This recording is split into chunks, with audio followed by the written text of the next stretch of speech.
We get into election season, we can expect to see plenty of political ads. Yeah, but in some cases, will we be watching an actual candidate or a deep fake that's been created by an opponent using artificial intelligence? All right, Arthur Chan has more on what the government's doing to make sure the public knows what's the real deal and what's fake.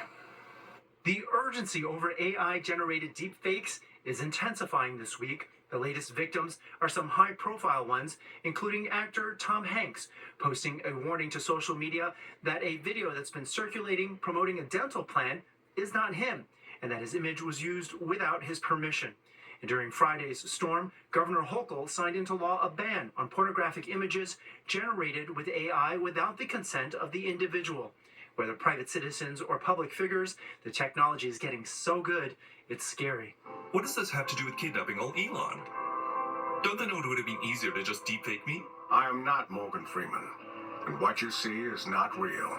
Some of these deepfakes may have already come across your screen. They look convincingly real, but they are actually deepfakes created by artificial intelligence, a tech trend becoming all too common and one that poses serious threats. Nothing could have prepared me for her response that she gave me next.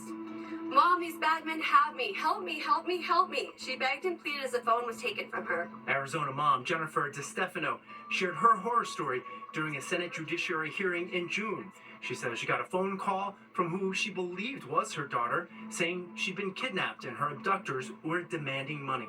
It was my daughter's voice. It was her cries. It was her sobs. It was the way she spoke. I will never be able to shake that voice and the desperate cries for help out of my mind. The same twisted criminal phone scam is targeting parents right here in New York. The voice cloning program can be made to sound like any child in distress. Scammers can sound like anyone we know by just using a few clips of the real person's voice.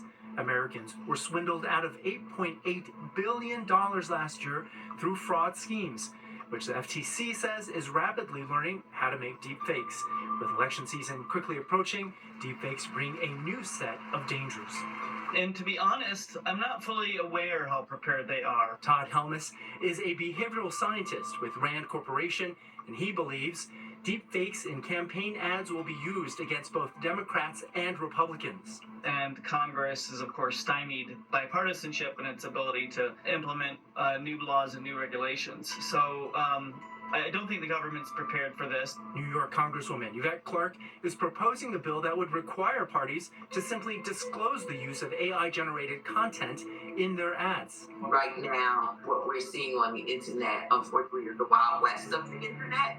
There aren't a whole lot of guardrails up for protecting the American people in many respects. Clarke also wants to require watermarks for any synthetic images created. It is an idea Google is already acting on. Last month, the company unveiled a new tool called SynthID. It embeds an invisible digital watermark into computer-generated images. SynthID can also scan incoming messages. It is in testing phase at the moment. What these watermarks basically do is they're imperceptible to the naked eye, but they can be machine read, and they basically identify the extent to which content is original or not original. Intel is working on another type of technology. The company introduced its fake catcher. Last year, they claim it's 86% accurate in detecting fakes by focusing on eye movement and blood flow. What makes us humans? The answer is in our blood. When your heart pumps blood, our veins are changing color, and that color change is called photoplethysmography, PPG for short. Leaders from the tech industry are also working with lawmakers. 3 weeks ago, several of them joined a group of senators for a closed-door meeting to discuss the need for more regulation. I think something good will come of this. I think this meeting may go down in history as being very important for the future of civilization. At the end of the day, everybody in the panel believes that government has a regulatory role, and that's going to be the challenge. As the U.S. races to catch up on regulating AI, across the Atlantic, the European Parliament has already taken significant steps. And it is adopted. Congratulations. They passed a draft law back in June that would place restrictions on AI. A final law is still in the works there. Arthur Chien, Fox 5 News.